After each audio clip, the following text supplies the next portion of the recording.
8 এর 1 সবাই কি খেয়াল করো 8 এর 1 প্রশ্ন কি বলছে আমি একটু পড়ি বা শোনো প্রশ্ন বলছে একটি সরলরেখার সমীকরণ নির্ণয় করো বুঝলাম আমাদের আমি তোমাদেরকে আগেই বলছি ই এফ জি তে আমাদের একটাই কাজ কি সরলরেখার সমীকরণ নির্ণয় করা তো বলছে একটি সরলরেখার সমীকরণ নির্ণয় করো যা অক্ষদ্বয়ের সাথে 8 বর্গ একক ক্ষেত্রফল বিশিষ্ট ত্রিভুজ উৎপন্ন করে এবং মূল বিন্দু হতে উক্ত রেখার উপর অঙ্কিত লম্ব x অক্ষের ধনাত্মক দিকের সাথে 45 ডিগ্রি কোণ উৎপন্ন করে প্রশ্ন শেষ আমি তোমাদের প্রশ্নের বইতে যেটা বলা আছে এটা আমি আমার নিজের ভাষায় লিখছি বলছে একটি সরলরেখার সমীকরণ নির্ণয় করো যা অক্ষদ্বয়ের সাথে মানে x অক্ষ এবং y অক্ষের সাথে শুধু x অক্ষ এবং y অক্ষের সাথে এই দেখো এই যে একটা ত্রিভুজ উৎপন্ন করছে না এই বি এই সরলরেখাটা x অক্ষ এবং y অক্ষের সাথে একটা এই যে ও এ বি এটা ত্রিভুজ উৎপন্ন করছে এই ত্রিভুজটার ক্ষেত্রফল হচ্ছে 8 বর্গ একক তাহলে এমন একটা সরলরেখার সমীকরণ নির্ণয় করো যে x অক্ষ এবং y অক্ষের সাথে 8 বর্গ একক ক্ষেত্রফল বিশিষ্ট ত্রিভুজ উৎপন্ন করছে ওকে এবং বলছে মূল বিন্দু হতে ওই এই সরলরেখার উপর অঙ্কিত লম্ব x অক্ষের ধনাত্মক দিকের সাথে 45 ডিগ্রি কোণ উৎপন্ন করছে কত ডিগ্রি এখন আমি জানি 45 ডিগ্রি কোণ উৎপন্ন করছে না আমার কথাটা বুঝুন হ্যাঁ তাহলে কি করি বাই করতে বলছে সরলরেখার সমীকরণ নির্ণয় করো জাস্ট এতটুকু দুটো জিনিস দেওয়া আছে এক এই ত্রিভুজের ক্ষেত্রফল দেওয়া আছে আর মূল বিন্দু হতে ওই এবি সরলরেখার উপর অঙ্কিত লম্বটা x অক্ষের ধনাত্মক দিকের সাথে যে কোণ উৎপন্ন করে সেই কোণটা দেওয়া আছে কথা কি বুঝতে পারছো আমাকে এই সরলরেখার সমীকরণ বের করতে বলছে তো তুমি তো লম্ব দূরত্বটা জানো না যেহেতু কোণ দেওয়া আছে মনে রাখবে কোণ দেওয়া থাকলে আমরা x কত অনুপাত 5 sin সূত্রে প্রয়োগ করব মনে থাকবে মূল বিন্দু হতে কোন একটা সরলরেখার উপর অঙ্কিত লম্বটা যদি x অক্ষের ধনাত্মক দিকের সাথে যে কোণ উৎপন্ন করে ওই কোণটা দেওয়া থাকে তাহলে অবশ্যই আমরা কি লম্ব আকৃতির সরলরেখার সমীকরণের সূত্র প্রয়োগ করব মনে থাকবে নি তো আমরা তো লম্ব আকৃতির সরলরেখার সমীকরণ প্রয়োগ করতে গেলে লম্ব দূরত্বটা আগে জানতে হবে ওইটা তো জানি না জানি আগে আমাকে ধরে নিতে হবে তো লিখব যেহেতু ধরি মূল বিন্দু হতে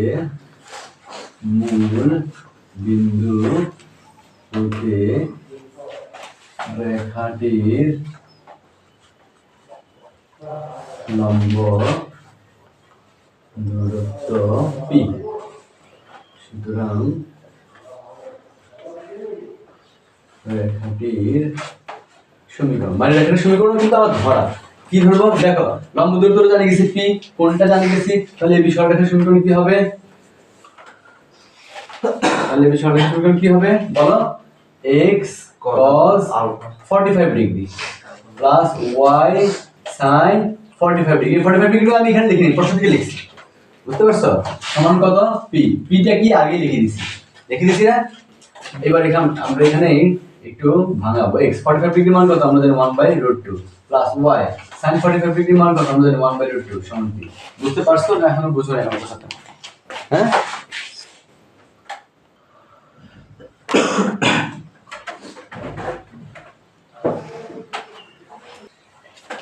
তো দেখো আমি সমাধানটা একটু দ্রুত করব এই সবাই একটু খেয়াল করো এটাকে আমি লিখতে পারি না x/√2 প্লাস y/√2 এটা কি বুঝে দিতে হবে হ্যাঁ বুঝে দিতে হবে তারপর অসংখ্য হবে কত বলো তো √2 তারপর উপর হবে x + y সমান কত p বা x + y সমান কত হবে বলো তো p√2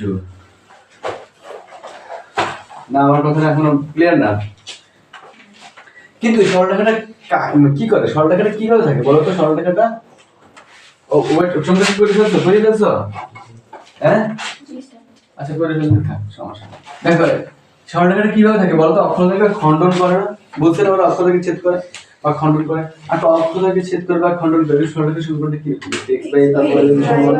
এইজন্য আমরা সরলরেখাটাকে x/a + y/b সমান 1 এর সাথে কিন্তু আমি তো 1 নাই আছে কত তাহলে p√2 দ্বারা ভাগ করে দেব তাহলে x/p√2 প্লাস y/p√2 সমান কত হবে 1 কেমনে করছি বুঝতে পারছো কি করছি p√2 দ্বারা উভয়পক্ষকে ভাগ করছি x কে p√2 দ্বারা ভাগ করলে x/p√2 y কে p√2 দ্বারা ভাগ করলে y/p√2 p√2 কে p√2 দ্বারা ভাগ করলে 1 কথা ক্লিয়ার এখন আমরা শুধু p এর মানটাই জানি না কিন্তু কাহিনী কেন এভাবে সাজাই x বাই প্লাস y সমান 1 করে সাজালাম কেন? প্রশ্নে কিন্তু আরেকটা জিনিস দেওয়া আছে, কি দেওয়া আছে বলো তো? বলছে এই সরলরেখাটা অক্ষদ্বয়ের সাথে 8 বর্গ একক ক্ষেত্রফল বিশিষ্ট উৎপন্ন করে।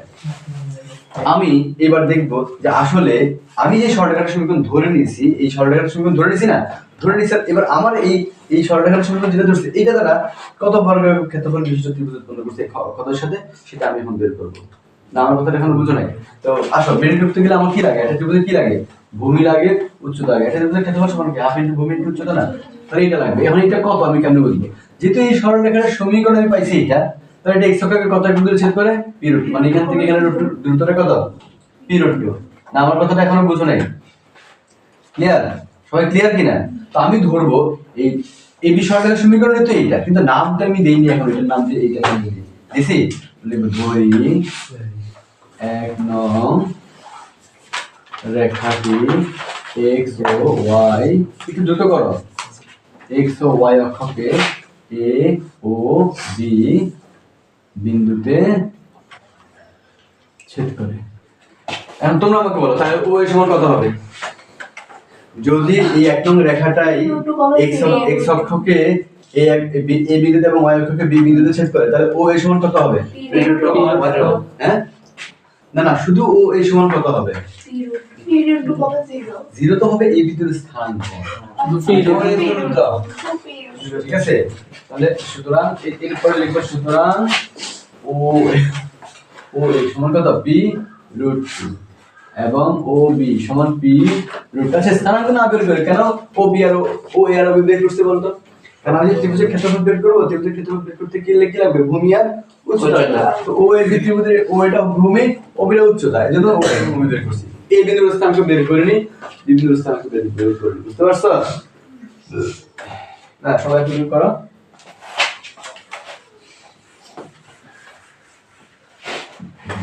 তারপর লিখবা এখন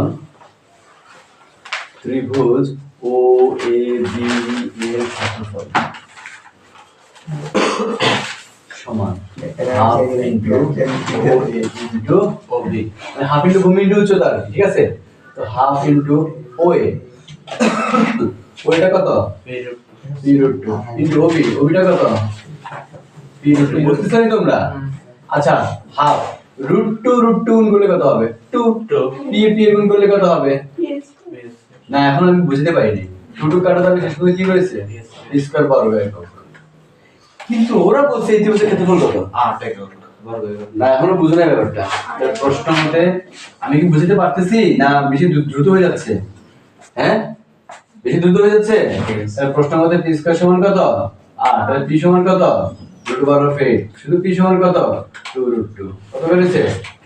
এই p এর মানে আমি এখানে বসাই দিলেই সরলরেখার সমীকরণ বের হয়ে যাবে। বুঝতে পারছো? তো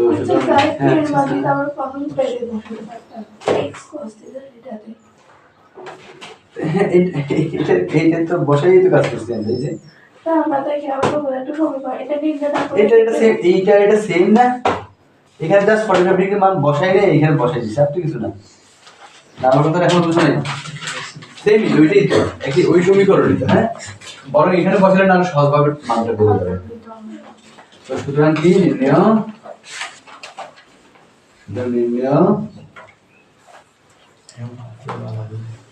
সরলরেখার সমীকরণ। এই সবাই একটু খেয়াল করো, নির্ণয় সরলরেখার সমীকরণ কি করব? ওই 1 নং সমীকরণের মধ্যে বসাই দেব। তুমি উঠেছিল নি আবার? এটা আমি বুঝে নিচ্ছি, উঠেছো নি? উঠা নাই? হ্যাঁ তাহলে কি করব বলো? এই p এর মানে না ভাই, এই p এর মান এই 1 নং সমীকরণে বসাই দিলেই সরলরেখার সমীকরণ বের হয়ে যাবে। তো 1 নং সমীকরণে কি আছে? x বাই p, p আর লিখব না, লিখব কি? 2√2 ইনটু একটা √2 আগেই আছে। দেখো p এর মান 2√2 বসেছে, আর একটা 2√2 আগে রয়ে গেছে না, প্লাস y বাই আবার p আছে, p এর মান তো বসাবো কত? 2√2 আর একটা 2√2 আগেই রয়ে গেছে। ওকে সমান কত? 1। তাহলে কি হবে বলতো? x বাই √2 গুণ করলে কত? 2 গুণ করলে কত? মানে ডাইরেক্ট লিখতে কি অসুবিধা হইছে? হ্যাঁ তো লসাগু করো 4 x + y সমান কত? 1। তারপরে কত হবে বলো তো? তারপরে কত হবে বলো? x + y সমান কত? 4। তারপরে x + y - 4 গুণ কত? এই সেই সরলরেখা যেটা অক্ষদ্বয়কে খণ্ডন করে এবং অক্ষদ্বয়ের সাথে 8 বর্গাকারের ক্ষেত্রফল বিশিষ্ট ত্রিভুজ উৎপন্ন করে এবং মূল বিন্দুতে এই সরলরেখার অঙ্কিত লম্বটা x অক্ষের সাথে 50 ডিগ্রি উৎপন্ন করে। বুঝতে পারছো ব্যাপারটা? এখনো বোঝো নাই?